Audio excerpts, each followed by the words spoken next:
Hey, what's up everybody? Mr. Hollywood here. We'll do a tutorial video here, more of a like a step-by-step procedure, how to download the image, write it onto your card, and the process about setting up the image or controls and everything to make everything work on here if you're going to be using any of my images. So we'll go through a step-by-step process. For this one today, I'm gonna do the Nintendo image I did with the Donkey Kong cab, but this could be done on either or. You could do the same process goes for the 4-way or the 8-way. You know, Pac-Man, the Space Invaders I did earlier this month. But for demonstration purposes, we're gonna do the Donkey Kong one. So you're gonna go to the YouTube page. And the pie images are always in the description part of my videos. So just pull up the description and then make sure you download the right Pi. If you're using the Pi 2, Pi 3, or the Pi 4, that you download the right one for this to work. Secondly, you will need a software that writes this in to your SD card. Now, there's plenty of different kinds out there. You got Etcher, you got WinSCP, the Mac has some softwares. But for demonstration purposes, I'm going to use the official Raspberry Pi imager, and I actually like this software the best because it does a lot. You could download RetroPie or LibRelic right on there. You could even format the SD card. So it's a one package all deal here. So you can hop on to raspberrypi.org. I also have the download for the Imager software in my description. So either way is fine. Download that. Once you have that, along with the image, let's pull up the software here. As you can see, there's two options there to choose the operating system and then to choose your SD card. Okay, first we're going to format this. So click the operating system, and then on the drop down, select the one where it says erase. So we could format this into the right FAT32 format, and it will also erase anything you may have on the card. And then select the card you're going to use. Once you have both of those selected, click on write, and that will erase things. Once that's done, let's go back to select the operating system. This time we're going to come to select custom image on here. Okay, I mean, like I said, there's other ones. You could install RetroPie itself on here, but we're going to use the image we downloaded. So you're going to select custom, select the image that you downloaded, and then pick the card that you're doing this, and then once again we're going to click write, and that is it. That's all the stuff we need to do on the computer. Like I said, quick simple process here. We're going to once this is done, take the card out and then just plug it into your Raspberry Pi. I'm not going to do a whole tutorial here on how to set everything up as far as the wiring goes. There's plenty of videos out there. If you really need me to, want me to do that, let me know in the description. I'll see if I have the time for it. But we're all done here, so let's go over to the actual machine with our Raspberry Pi plugged in, and let's power everything on. I'm going to be using my Space Invaders cab. Now, as you can see, I have extra buttons on the bottom, which I use as my exit emulator. I also have the coin door. But in this demonstration, I'm going to try to set everything up without any additional buttons. Now, it's much easier if you have the extra button, the coin button or coin door. Yes, but do you need it? We're gonna find out. We're gonna take a look here. I'm gonna try to do it without. So, like I said, you're not required to add any additional buttons or joysticks. If you want to go that route, that's fine. But I'm going to show you how to set that up without it. I know Punch Out, Super Punch Out has extra buttons for, you got your left blow, right blow, knockout blow, Then you have the coin, the start, and then especially the play choice games, which has all that, plus your select, start, B, A, game select, enter button. So yeah, so there's definitely a lot, but we're gonna make things happen here, regardless of all that. Regardless, we only have 3 buttons here to work with. It doesn't matter. So we're gonna get things done. So once the system boots up, it'll take you to the main screen, which should look like this. We're not going to do anything here as far as with the games or with the menu here. The first thing is we're going to need to set up our controls. And to do so, we need to exit out of here and go into emulation station first. And the way we do that, we press the escape button on your keyboard. Make sure your keyboard is plugged in. It makes things much easier. So you're going to press escape. You're going to get this exit attract mode, and you can answer yes, click enter, and that'll take us to the next screen. First, we have to input our controls. I like to do the keyboard first, so I have that working just in case if I mess up on the joystick, the control pad there. I have ways to move and get out from a screen. So let's do that first. So you're gonna press and hold any key on the keyboard. It'll show keyboard on the bottom there, and then you're going to input your controls. You need your up, down, left, right arrows. You really all you need is your select and start, and A, B, and X. After X, you don't need anything else. And to skip the rest of the controls, just hold down any key. If you hold the key, it will skip to the next one. You keep doing that until you get all the way to the very bottom. You'll see there hotkey enable button there, and just input a key that you're going to use as your hotkey. Okay, once that's done, click OK. And then now we'll do the joystick. To do this, press your start button that you mapped on your keyboard as your start button. You'll get the main menu like this. Come down to configuration, click A, and then it's going to ask you here, sure, we're going to answer yes, press A again. We'll be back to the configure input screen, and this time hold and press a button on the control pad. Okay, it doesn't matter which button it is. And then for the joystick, I only have 3 buttons I'm gonna input. So we're gonna do our arrows up, down, left, right. I skipped the select and start. You don't need it. It doesn't matter as long as your keys, your buttons are inputted. It doesn't matter what you map them on here, because we're going to be able to change this in game and change our hotkeys and everything. So as long as they're mapped. So in my case, I'm going to do player 1 button as my A button, player 2 as B, so I could navigate also with the menus here with the joystick, and then my fire action button will be X. And that's all I need. Everything else I'm going to skip. Even on the very bottom, where as for the hotkey, I like to skip it here. Hold the skip button. Do not input any type of hotkey here. I'll show you why in a little while. It makes things much easier to set up when we input our hotkey features. Okay, so you're gonna skip, click OK. You'll get this warning thing that you do need a hotkey, but we're gonna answer no here. Press A. Okay, once that's done, go into the RetroPie menu.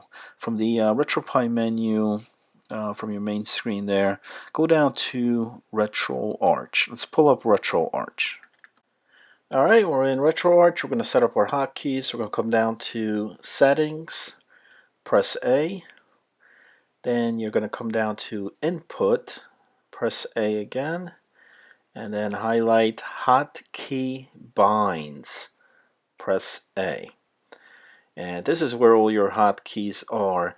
Now, as you can see on here on the screen, we have no hotkeys for any of our joystick buttons, but all our keyboard functions are on here. So we're still able to access the hotkeys with our keyboard. So keep that in mind on here. you don't need specifically to have all the functions on the joystick. I personally do not like to have them because I don't want anybody accidentally press any button to access any menu or to change any type of setting. So that's why I wanted you guys to do it this way, so to help keep it clean and user friendly. Because like I said, you still have all the functions with your keyboard. Should you want to do anything as far as access the RetroArch menu and so forth. The two things we're going to need to configure here with our joystick is our quit RetroArch uh, button, and we're also going to need to input what we want to use as our hotkey. Now, in this particular case, looking at the Space Invader control pad here, we have our three buttons. Now, generally, I do the hotkey combo of both player 1 and player 2 to exit out. But in this case, we have the NES Play Choice games, which we're going to have the B and A button. And I find the best place to put it is where the player 1 and player 2 is. So if, let's say you're playing Mario Brothers, you're holding the B button, that one player, and then you're jumping with the A. If you have this set up as the hotkey, you're going to exit out. Or should you, even sometimes when you're hitting that one button and then you go to the next real quick, exit out as well. Use your hotkey and exit. So to fix that, what we're going to do, instead of player 1 and 2 as our exit, to quit out from the emulator, we're going to use our fire button and either the player 1 or player 2. And that should fix things. Regardless which game you're playing, you're not going to press the player 1 and the fire button at the same time. So that's what I would recommend setting this up. Obviously, if you have a specific exit button installed to your joystick like I do, then you would make both your hotkey and your quit RetroArch as the same button. So this way, once you hit it, you'll exit out. But in this case, like I said, either or is fine. You can make the fire as your hotkey or your exit button, and then the player 1 or 2 as the other. So once we have that configured on here, let's back out. We're going to have to back out to the main menu all the way back. And then once we're back to the main screen, which looks like this, come down to configuration. And then we're going to go save current configuration on here. This will save any change that we have made thus far. Once it's done, go back to the menu, and then we could quit RetroArch. We're done here. Then back at the RetroPort menu here, we're going to set up our Wi-Fi. So all the way in the bottom, click Wi-Fi. This is pretty self-explanatory here. You're going to select your Wi-Fi, connect to it. Once you're connected, back out of there. And let's get back to the RetroPort menu here. And this time, we're going to come down to Raspi config. Okay, your Raspberry Pi configuration. Let's click on that, click A. You'll see this menu here. We're going to need to expand our file. Now, the reason for this, when I upload the image, I do shrink it so you don't have to download, like, let's say a 15 gigabyte file. It's taken down to like a 1 or 2 gigabyte file to make things easier.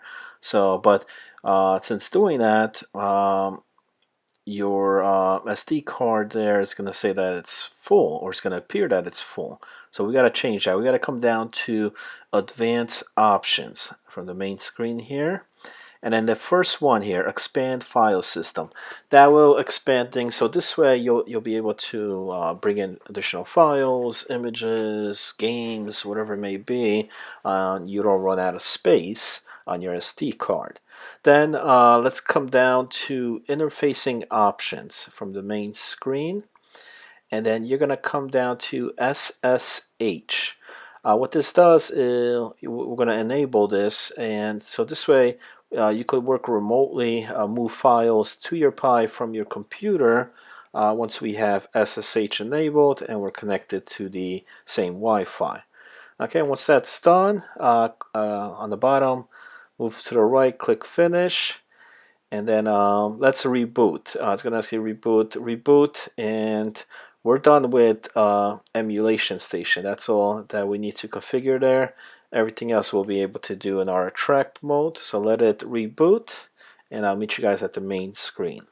Alright, so we're back at the main screen here. When we first loaded up the image, this is where we were. But now we have our controls configured. We got our exit emulator hotkey configured, and we could do the rest here.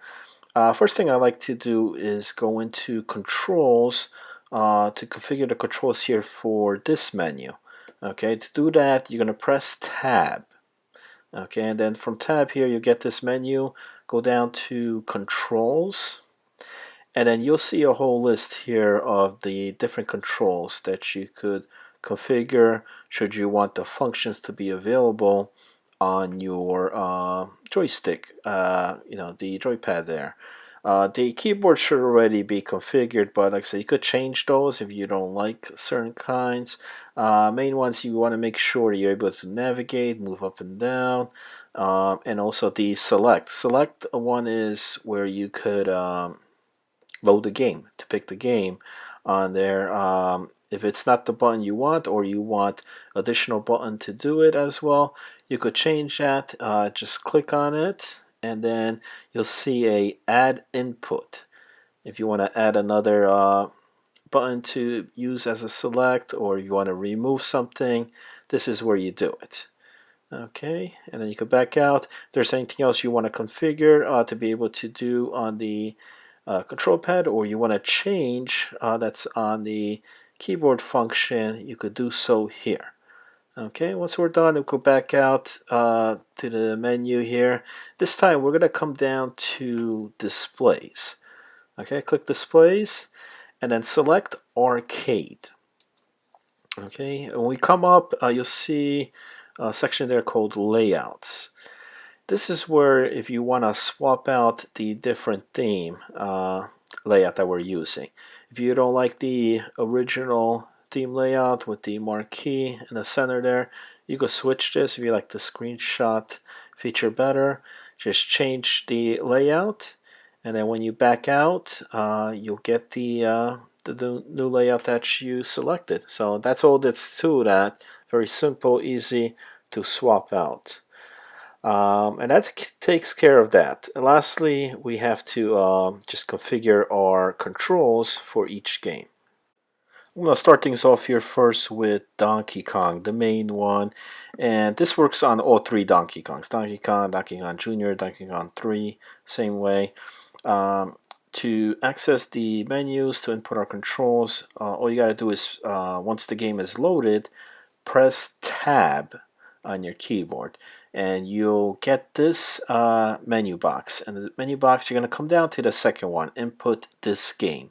Unfortunately, this game does not have any dip switches for free play, so we're going to go into input this game, and then you'll get a screen that looks like this, where we're able to configure everything on here. The moving left, right, those should work no problem. The ones that we need to input is our button 1, which will be our jump button, and then also our start and coin. Okay, now there's two ways to set this up because Donkey Kong is a little bit weird. Generally, we would just put coin 1 and player 1 start as the same button. Same thing with player 2. But for Donkey Kong, if you do that, once you hit the player 1 button, it will put a coin in, but it will also start the game. Now, Donkey Kong's generally just a single player. I mean, it is two players, but not simultaneously. You take turns. So if that's not a big deal, you could leave it as that. But if you do want the two-player feature, one way you could do it to bypass that, make player 1 as your coin button, and then put the start button as your action, the jump button. Okay, and then player 2 would be your player 2 start. So what you would do is you press the player 1 as many coins as you need, and then if you need 2 players, you hit player 2. If you just want to start single player, just hit the jump button. And as simple as that. So, and like I said, this will take care of things for Donkey Kong. It's only a one button game, so it's very simple, easy to input. Next is Popeye. I'm going to bring Popeye on here. This one's simple. The reason for Popeye has the free play option. So if you go and you press the tab button, just as you did in Donkey Kong, if you come down to dip switches, you'll get a screen like this, and just change the coinage until you see free play. Okay, once you have free play, then you just gotta go back to input this game, put your punch button on there, and your start button is all you have to configure, and that takes care of Popeye. Um, Next, we're going to look at both punch outs. Again, punch out, it also has the free play. So just as Popeye, you're going to hit tab, you're going to come down to dip switches, the third one down, and you're going to change the coinage there until you get free play. Okay, so that'll take care of it. We do need free play on here just because we're going to be using all three buttons. Okay, and then you back out and then you go into input this game. You're going to need to input player 1 button, button 2, and button 3. And the way you do this, you have your 1 and 2 button, it's your left jab, right jab as your player 1 and player 2. And then the button 3 is your knockout punch, which you'll put as your action button, the fire button. Okay, and then your start, player 1 would be, your first one player, and that takes care of that. For Super Punch Out, it's the same on here. It's just they have an extra duck move in the arcades. It was just a pulling the joystick, but you can't do that on here. What you could do in that case, you could do both player 1 and 2 pressed together. Will make you duck. That's one of the options. You could do a button combo for that. And the way you do that is just you select the button, and when it tells you to press the button, you're going to press both of the buttons together, and that will act as a button combo. Alright, that takes care of the actual arcade games. And then lastly is going to be the NES Play Choice. Alright, I have 1942 pulled up. Now on the Play Choice, all Play Choice games do have the free play option. And just as the other games, the way we access that, we press tab, and then we go to our dip switches. You'll have a dip switch box like this. You'll come down all the way where it says timer speed. And if you switch that, you'll eventually get free play. Now, you will need to restart the game on here for the free play to kick in. Once it does, go back to the menu again, press tab once the game loads up, and then go to input controls. Now, there's slight changes, additions that you need for the play choice, and just like the other games, you don't need your coins because obviously you have the free play.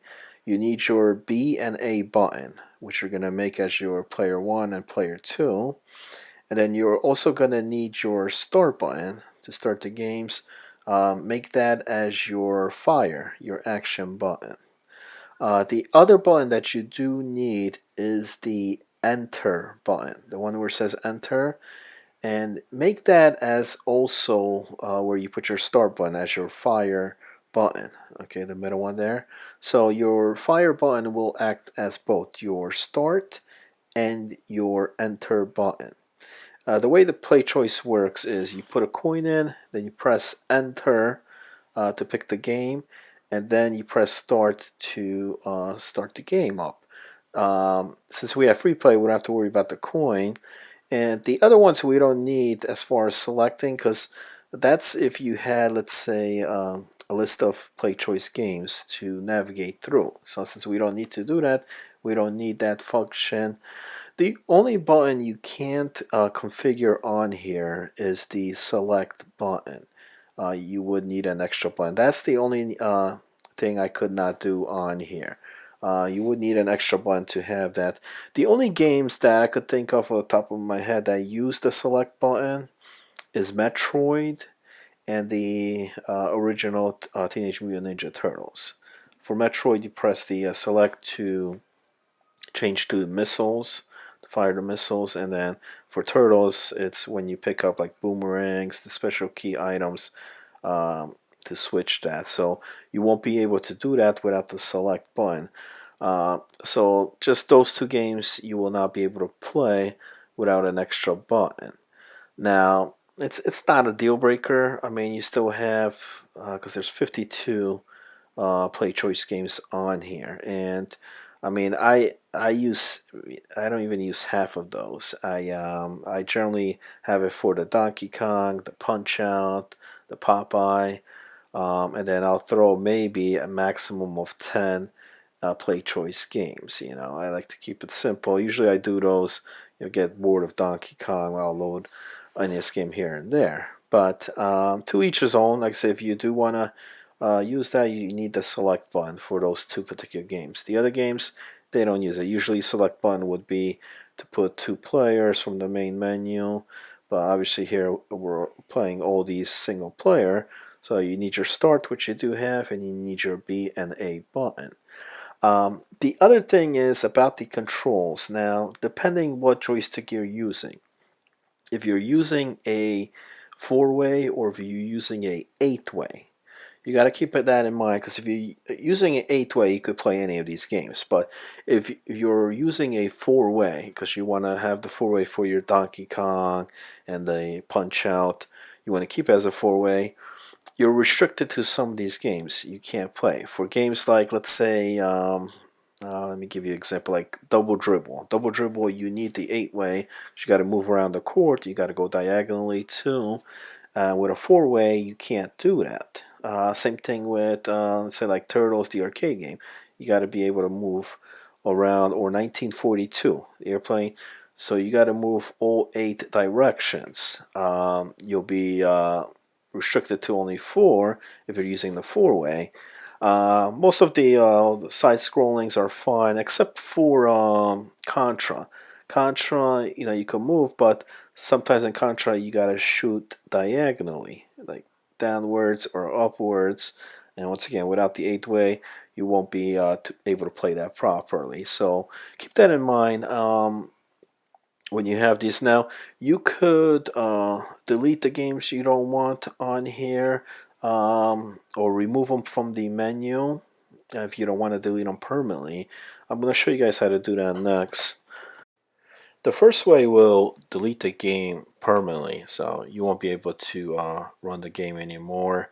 If you know something you're not going to play, or you don't like, or it's restricting you from playing that game because of the joystick, and you want to just completely remove it from your system, you just simply go to your RetroPie folder, your ROMs folder in the arcades, and you'll see a list of all your ROMs there, and then simply just delete them out from the folder. We'll delete the game. Now it will still display on your menu here, just the game won't work. And to remove this from the menu, we're going to press tab on our keyboard, and then we're going to come all the way up to emulators and select arcade, and then go all the way down where it says game ROM generate list. Click on that. It's going to say it's going to override your existing arcade. You're going to say yes, and that will update your display there to only display the games that you have, and you've permanently removed the game. Now, let's say you just want to remove it from your display so you can't select the game. Let's say you want to run 10 games, or your list of games on here, but maybe in the future you may want to swap out a game to do it differently. You could just edit the game and delete it from the menu. To do so, highlight the game that you don't want, okay? And then on your keyboard, you're going to press both the escape button and the down button, down key. That will edit the game. You could change those controls. Remember earlier on when we were in the control section, you could change it to something else, make it a little bit more easy, like the E button instead of escape down, since escape also exits you out. But as default, it's set up as escape and down together. So once you highlight the game, you press those two, you'll get into this menu like this. You got to scroll all the way down on here, and you'll see a section there where it says delete this game. Now, it doesn't mean that it's going to delete the game from your folder. It's just going to delete it from the display, from your layout. Okay, and this is how you hide the game. Okay, let's say if you had some bio files that you didn't want, or this is how you could hide this particular game, or you just wanted a clone ROM to play, you could just delete the other one from here. Okay, that takes care of that. The last thing I want to go over before we close things out, I know it's been a long video here. I do ramble on a lot too, sorry for that, but some games when you load up, you'll get like this warning message, like a Nintendo warning or a video warning thing. There's a way to remove that if that gets annoying. You don't want that on there. A box like this that comes out, okay, when you load the game, when the game comes up. To get rid of that, what you do is you got to go to your options in RetroArch. You press your hotkey and the X button on your keyboard to pull up the RetroArch menu. So you got to be in the game that you want to do this, that has that warning message. Once you're in here, we're going to come down to options. And in options here, you're going to see a whole bunch of different listings. The one that you want to go to is the one that says warnings on there. By default, it's set on. You want to switch that to off. Once you do that, back out from the screen, then go down to overrides. On the bottom, overrides, and then just put save game override. So it's going to save it for this particular game. And then next time when you load the game, like 1942, it should look like this without any of that dialog box. Alright, I think that does it. I think I've covered everything else. If there's something I'm missing or you're not sure about, let me know in the description. Later.